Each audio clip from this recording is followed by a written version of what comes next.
رب قربنا وباركنا لنعمل صالحا في يدي رسالة التغيير. Assalamualaikum warahmatullahi wabarakatuh. 2 tahun sudah pandemi melanda dunia. Tentu saja kita semua merasakan akibat dari pandemi COVID-19 yang meluluh lantakkan berbagai aspek kehidupan manusia, mulai dari perekonomian, pendidikan, dan tentu saja kesehatan.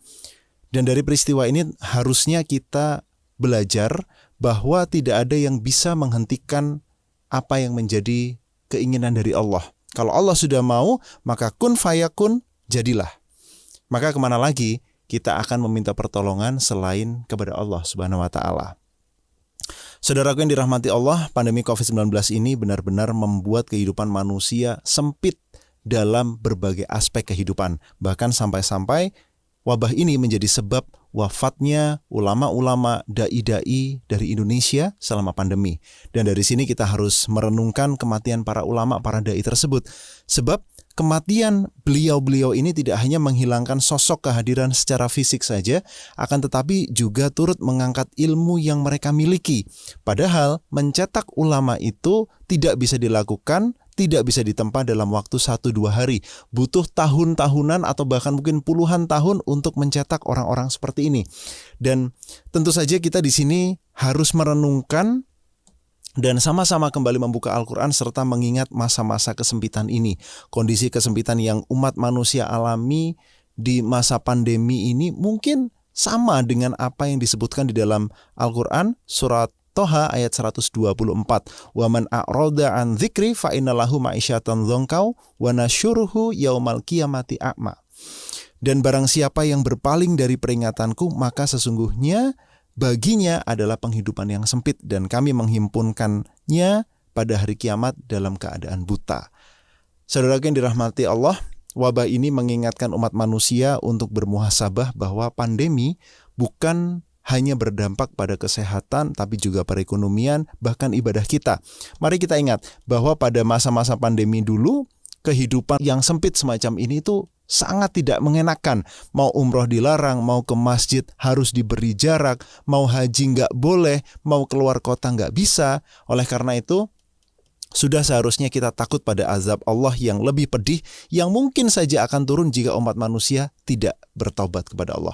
Jangan sampai ketika Allah sudah menurunkan kesempitan, menurunkan wabah dalam bentuk pandemi COVID-19 ini, malah disambut dengan perilaku maksiat yang tiada henti oleh manusia.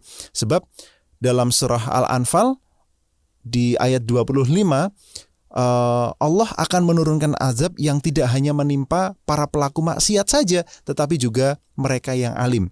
Wattaqu fitnatal la tusibanna alladzina dzalamu minkum khassah wa'lamu anallaha syadidul iqab. Dan peliharalah dirimu dari siksaan yang tidak khusus menimpa kepada orang-orang yang zalim saja di antara kamu. Dan ketahuilah bahwa Allah amat keras siksaannya. Dapat kita saksikan bahwa pandemi ini juga menimpa mereka-mereka para penghafal Al-Quran, orang-orang alim, dai-dai, para ulama, ahli-ahli ibadah. Nah, kalau pada masa pandemi ini saja kita masih menantang Allah, lantas mau azab yang seperti apa lagi sehingga bisa mengingatkan kita kepada Allah? Maka oleh karena itu sahabatku yang dirahmati Allah, saudaraku yang dirahmati Allah, mari di momen bulan Ramadan yang mulia ini kita bentuk, kita latih diri kita menjadi orang-orang yang bertakwa kepada Allah. Dengan puasa, dengan perintah-perintah Allah di bulan puasa ini, di bulan Ramadan ini, kita cetak diri kita menjadi orang-orang yang patuh tunduk kepada apa yang Allah dan Rasul-Nya tetapkan. Sebab takwa itu adalah sesuatu yang istimewa. Takwa inilah yang nanti akan menentukan derajat kita di hadapan Allah. Posisi kita di akhirat juga sama. Kita di surga atau di neraka ini ditentukan oleh takwa. Dan insya Allah dengan bertakwa dalam segala sendi kehidupan, mulai kehidupan pribadi, kehidupan masyarakat, kehidupan bernegara, muamalah dan lain sebagainya, insya Allah dengan ridhonya kita bisa menjadi penghuni surga kelak. Demikian, wassalamualaikum warahmatullahi wabarakatuh. يا رب قربنا وباركنا لنعمل صالحا في يدي رسالة التغيير.